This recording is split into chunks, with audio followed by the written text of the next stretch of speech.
ថ្មីធ្វើអ្វីដើម្បីខ្លួនឯងម្ដងចង់ចាប់ផ្ដើមទំព័រជីវិតថ្មី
នឹងរឿងចាំ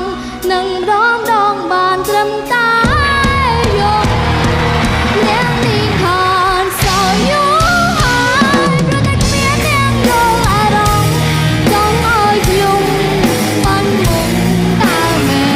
ទេចង់ឲ្យខ្ញុំបានមុំតើមែនទេ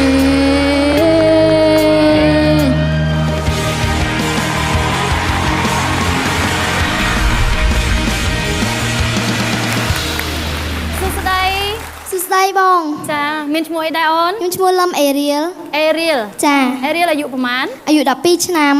ចា12ឆ្នាំចង់ចាក់ចេញពីទីនេះឥឡូវបងកញ្ញាអត់ឲ្យទៅណាទេអូខេរៀលមានធ្លាប់ចូលរួមប្រកួតប្រជែងពីមុនមក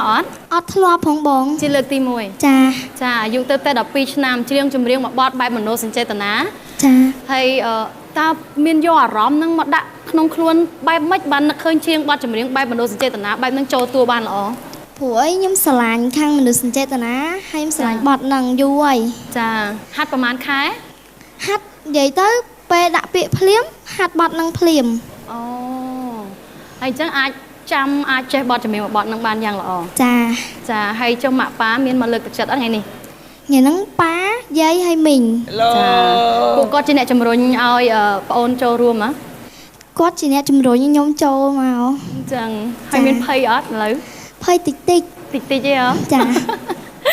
អូខេមិនដែរបងអូនក្លាហានចាគ្រាន់តែចូលមកភ្លាមមកសំឡេងចេញមកគឺបងកញ្ញាពេញចិត្តចាដោយសារតែភាពក្លាហានរបស់យើងនឹងហើយបានចូលរួមនៅក្នុងកម្មវិធី The Voice Kids យើងនេះអរគុណបងអូនច្រើនដែលបានចូលរួមជូនពរឲ្យខូចកញ្ញានិងក្រុមរបស់កញ្ញាអរគុណបងអរគុណចា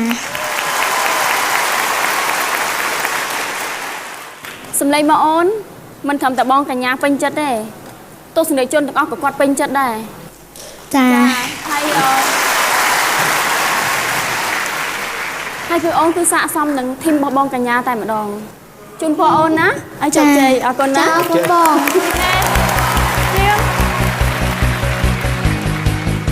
ស្វាគមន៍មកកាន់ធីមកញ្ញា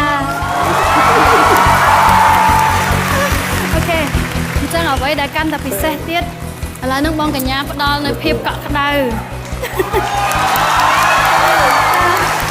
នេះគឺជាកសែងការពារត្រជាក់ណាកុំឲ្យផ្ដាសាយអញ្ចឹងចាប់ពីថ្ងៃហ្នឹងទៅថែរក្សាសុខភាពបានល្អសម្លេងឲ្យបានល្អឲ្យជោគជ័យនៅក្នុងកម្មវិធីចា៎អូខេជោគជ័យណាស់ខំប្រឹងខាងទៀតអរគុណអូខេអរគុណចា